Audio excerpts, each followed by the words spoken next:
بسم اللہ الرحمن الرحیم۔ السلام علیکم ورحمۃ اللہ وبرکاتہ۔ لکھنؤ بازار میں ایک غریب درزی کی دکان تھی جو ہر جنازے کے لیے دکان بند کرتے تھے۔ لوگوں نے کہا کہ اس سے آپ کے کاروبار کا نقصان ہوگا۔ کہنے لگا کہ علماء سے سنا ہے کہ جو کسی مسلمان کے جنازے پر جاتا ہے کل اس کے جنازے پر لوگوں کا ہجوم ہوگا۔ میں غریب ہوں، نہ زیادہ لوگ مجھے جانتے ہیں، تو میرے جنازے پر کون آئے گا؟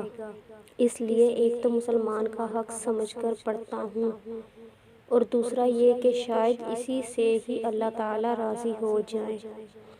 اللہ پاک کی شان دیکھیں کہ 1902 میں مولانا عبدالحی لکھنوی صاحب کا انتقال ہوا۔ ریڈیو پر بتلایا گیا، اخبارات میں جنازے کی خبر آ گئی۔ جنازے کے وقت لاکھوں کا مجمع تھا، پھر بھی بہت سے لوگ ان کا جنازہ پڑھنے سے محروم رہ گئے۔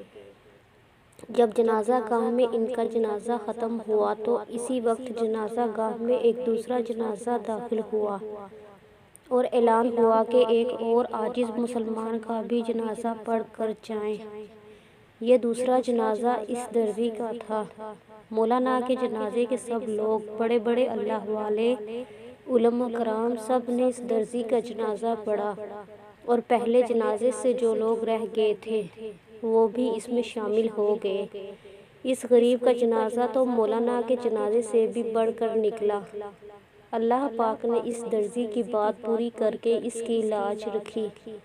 سچ کہا ہے کہ اخلاص بہت بڑی نعمت ہے۔